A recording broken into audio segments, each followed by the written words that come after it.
Flower vase കണ്ടോ? ഇഷ്ടായോ? നല്ല ഭംഗിയില്ലേ കാണാനായിട്ട്?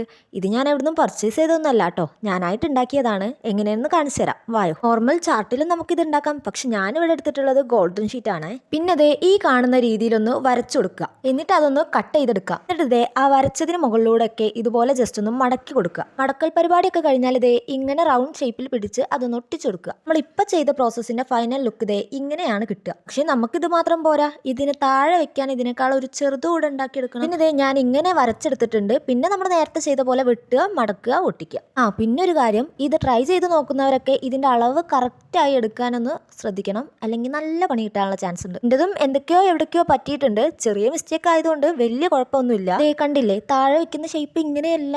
നമ്മൾ ഇത്രയും നേരം ഉണ്ടാക്കിയതിന്റെ അളവ് മാറ്റുന്നതിനേക്കാളും നല്ലത് ഇതിന്റെ അളവ് മാറ്റുന്നതാണ്. അതുകൊണ്ടാണ് ഇങ്ങനെ ഒരു ഷേപ്പ് കിട്ടിയത്. ഇനി നിങ്ങൾക്ക് ഇതിന്റെ അളവും കാര്യങ്ങളൊക്കെ വേണമെന്നാണെങ്കിൽ ജസ്റ്റ് ഒന്ന് കമന്റ് ചെയ്താൽ മതി. അപ്പൊ ഞാൻ ഒന്നുകൂടെ ചെയ്തിടാട്ടോ. അപ്പോൾ നമ്മുടെ ഫ്ലവർ വൈസ് ഇവിടെ റെഡി ആയിട്ടുണ്ട്.